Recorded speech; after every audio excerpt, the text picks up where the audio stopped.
Here are 10 tips for tasting, assessing, and appreciating wine that'll help you get even more out of your wine drinking adventures. What 3 factors will you be appreciating or evaluating when you taste wine?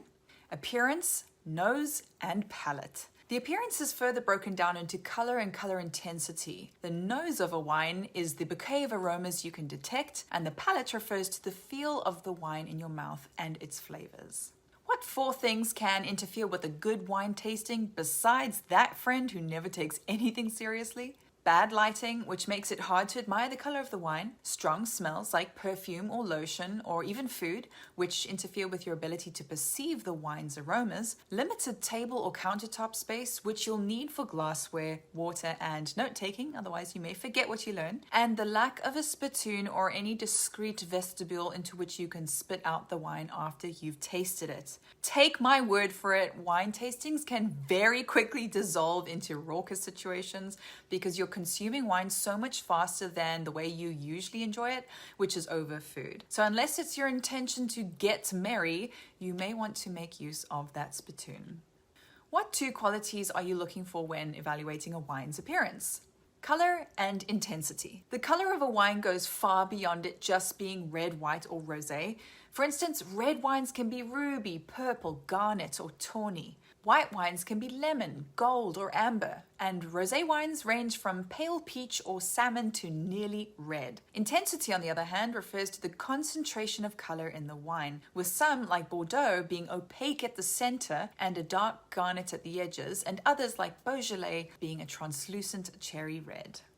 What 3 colors can you use to describe a white wine? You could describe it as lemon or gold and amber. Lemon would be water white to yellow in color. Gold would be tinges of orange or brown, and amber would have noticeable browning, although of course I say brown, but in reality it looks so much prettier in an actual wine glass. The other thing to remember here is that you can actually use any color in your vocabulary to describe wine the way you want, from Barbie pink to diaper brown. The 3 colors I've mentioned, however, are universally recognized and understood as official wine descriptors and are far less likely to elicit strange looks from people. What 4 colors can you use to describe a red wine? Purple, ruby, garnet, and tawny. Purple would be blue or purple tinted. Ruby, a bright red in color. Garnet is an obvious brick orange or browning, with the wine being more red than brown. And tawny would be more brown than red. We're halfway there. Remember, you can keep studying more flashcards like these in the Brainscape app, which leverages spaced repetition to help you swell your wine knowledge so much faster than any other learning app.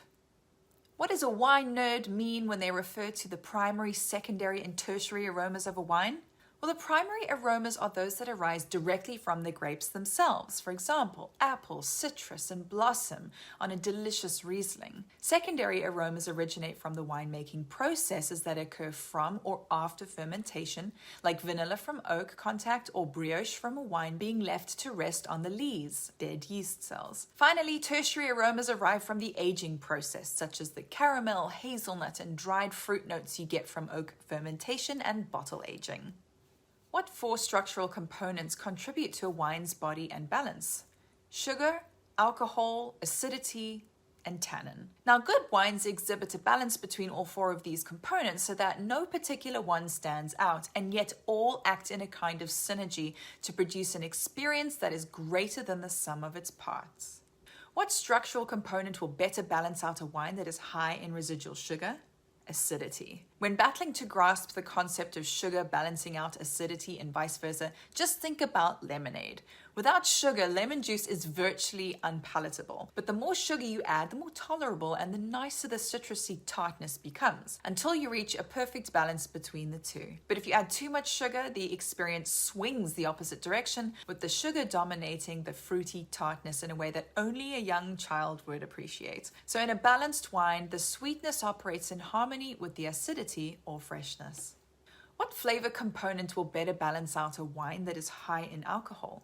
Fruit. How many fruity cocktails have you knocked back before you realized, Uh-oh, you kind of forgot about the alcohol? Fruity flavors are notorious for disguising the taste of alcohol, making it hard to gauge just how strong a beverage is. Case in point, a Long Island iced tea cocktail has vodka, tequila, light rum, triple sec, and gin in it. And yet it tastes like fruit juice and goes down just as easily. What 4 traits does an outstanding wine exhibit? Exceptional balance, a long finish, pleasant, discernible, and intense flavors and aromas, and great complexity.